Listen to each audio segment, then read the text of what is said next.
Hello दोस्तों, आज मैं आप सबके लिए बुद्ध और भूत की एक बहुत ही महत्वपूर्ण स्टोरी लेकर आया हूं। आपसे हाथ जोड़कर निवेदन है कि वीडियो को अंत तक जरूर देखना और वीडियो कैसी लगी कमेंट में जरूर बताएं। अगर अच्छी लगी तो वीडियो को लाइक करके हमारे the mind blowing Buddha channel को सब्सक्राइब जरूर करें। तो दोस्तों, चलिए बिना देरी किए हम वीडियो को स्टार्ट करते हैं। प्राचीन समय की बात है। भगवान गौतम बुद्ध अपने शिष्यों के साथ एक घने जंगल से गुजर रहे थे। वो जंगल बहुत ही रहस्यमय और भयानक था।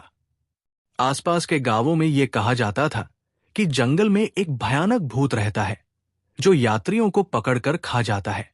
लोग उस जंगल से गुजरने से डरते थे, लेकिन बुद्ध और उनके शिष्य बिना किसी भय के आगे बढ़ते रहे।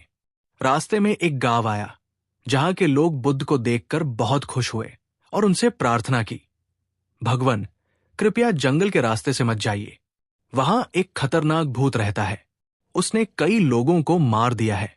बुद्ध मुस्कुराए और बोले, डरने की कोई आवश्यकता नहीं। यदि कोई अहिंसा और प्रेम के मार्ग पर चलता है तो कोई भी शक्ति उसका अहित नहीं कर सकती। गांव वालों की चेतावनी को सुनकर भी बुद्ध अपने शिष्यों के साथ जंगल की ओर बढ़ गए। जैसे ही वे जंगल के गहरे हिस्से में पहुंचे, अचानक तेज हवाएं चलने लगी, पेड़ हिलने लगे और एक डरावनी हंसी गूंज उठी। एक भयानक भूत प्रकट हुआ।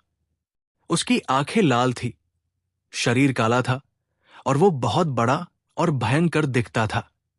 भूत जोर से चिल्लाया, कौन है जो मेरी जंगल में घुस आया है? क्या तुम्हें अपनी मौत का डर नहीं? शिष्य डर गए, लेकिन बुद्ध शांत खड़े रहे। उन्होंने प्रेम और करुणा से भूत को देखा और कहा, हे मित्र, तुम बहुत क्रोधित लग रहे हो। क्या मैं तुम्हारी कोई सहायता कर सकता हूं? भूत ये सुनकर चौंक गया। उसने सोचा, कोई भी मुझे देखकर डरकर भाग जाता है, लेकिन ये साधु तो बिना भय के मुझसे बात कर रहा है। भूत ने गुस्से में कहा, मैं इस जंगल का स्वामी हूं। जो कोई यहां आता है मैं उसे खा जाता हूं। अब मैं तुम्हें भी नहीं छोड़ूंगा। बुद्ध मुस्कुराए और बोले, मित्र, क्या तुम सच में मुझसे कुछ ले सकते हो? ये शरीर तो नश्वर है, एक दिन इसे मिटना ही है। लेकिन यदि तुम्हें कुछ चाहिए तो मैं तुम्हें प्रेम और करुणा दे सकता हूं। भूत ये सुनकर स्तब्ध रह गया। उसे पहली बार किसी ने प्रेम और दया से संबोधित किया था। उसके हृदय में परिवर्तन होने लगा।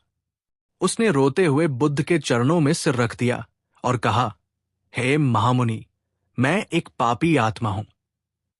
वर्षों से क्रोध और घृणा के कारण मैंने कई निर्दोष लोगों को सताया। क्या मेरे लिए कोई मुक्ति है?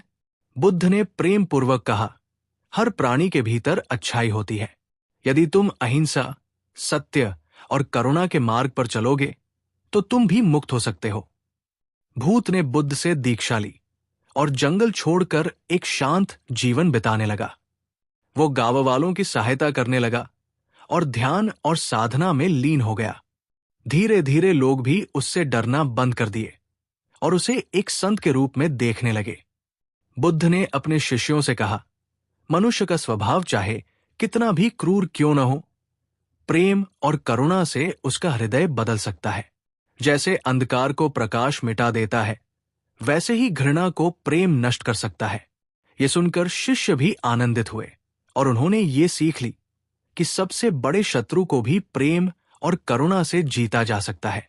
दोस्तों, इस कथा से हमें ये शिक्षा मिली। पहला, प्रेम और करुणा में अद्भुत शक्ति होती है। दूसरा, क्रोध और घृणा किसी का भी भला नहीं कर सकते। तीसरा, सच्चे परिवर्तन के लिए अहिंसा और सत्य के मार्ग पर चलना आवश्यक है। चौथा, डर को जीतने का सबसे अच्छा तरीका है प्रेम और धैर्य। ये कथा हमें सिखाती है कि चाहे कोई कितना भी कठोर क्यों न हो, प्रेम और दया से उसका हृदय बदला जा सकता है। तो दोस्तों, ये कहानी आपको कैसी लगी कमेंट में जरूर बताएं। अगर अच्छी लगी हो तो वीडियो को लाइक करके हमारे the mind blowing Buddha channel को सब्सक्राइब जरूर करें। नमो बुद्धाय।